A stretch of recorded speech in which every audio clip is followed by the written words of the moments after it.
শীতকাল তো চলেই এলো, তো তাড়াতাড়ি চলো সন্ধ্যাবেলা টিফিনেতে আমরা চিকেন পকোড়া বানাই। গরম গরম চিকেন পকোড়া আর সাথে কফিও জমে যাবে।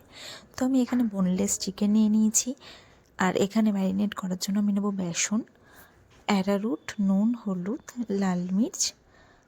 লাল মির্চ পাউডার, ধনে গুঁড়ো আর মিট মশলার গুঁড়ো। এটা অপশনাল, তোমরা চাইলে দিতে পারো বা নাও দিতে পারো। এখানে আমি অল্প একটুখানি জল নিয়ে ভালো করে এটাকে ম্যারিনেট করে নেব। নেওয়ার পরে কিছুক্ষণ রেখে দেব, 5 মিনিট মতো। তারপর আমরা সব চিকেনগুলোকে এক এক করে এর মধ্যে দিয়ে আরও 5 মিনিট রেখে দেব। তারপরে কড়াইতে তেল গরম বসিয়ে দেব। বসিয়ে দেওয়ার পরে এগুলোকে এক এক করে আমি তেলে ছেড়ে দেব। তো এবার এপিট ওপিট করে ভালো করে, আর হ্যাঁ, মিডিয়াম আঁচে রাখবে গ্যাসটা, হাই ফ্লেমে করবে না।